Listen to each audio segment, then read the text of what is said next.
Singing line Deepak Ranpuria.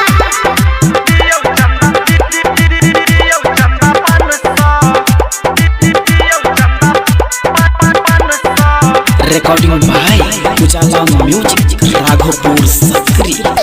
एलै नवरात्र भौजी दियौ चंदा 500 ले 500 हाँ एलै नवरात्र भौजी दियौ चंदा 500 ले 500 कलसा उठा के भौजी दियौ माँ के नाम सा कलसा उठा के भौजी दियौ माँ के नाम सा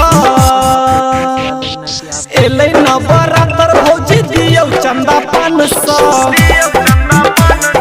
ले 500 हाँ एलै नवरात्र भौजी दियौ चंदा 500 एलै नवरात्र भौजी दियौ चंदा 500 दियौ चंदा 500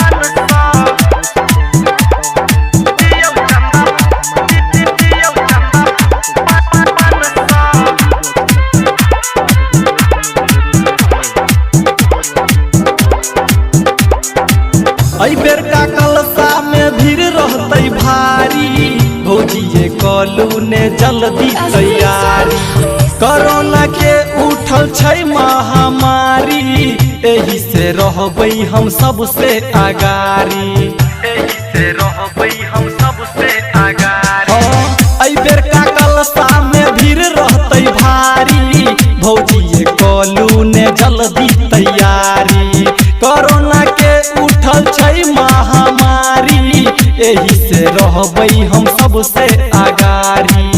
एही से रहबै हम सबसे आगारी घरे घरे जाके कहबै दियौ चंदा 500 ले 500 एलै नवरात्र भौजी दियौ चंदा 500 ले 500 एलै नवरात्र भौजी दियौ चंदा 500 दियौ चंदा 500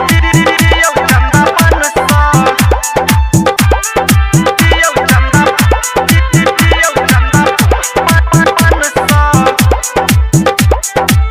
मैया दुर्गा तो बड़ सहजोर छै हुनकर नजर तो सब के ओर छै धरती गगन आई झुम रहल छै हुनके जयकारा के चारू ओर शोर छै हुनके जयकारा के चारू ओर शोर छै मैया दुर्गा तो बड़ सहजोर छै हुनकर नजर तो सब के ओर छै धरती गगन आई झुम रहल छै हुनके जयकारा के चारू ओर शोर छै हुनके जयकारा के चारू ओर शोर छै रहिया में जप चलू माँ के नाम ध्यान सँ ले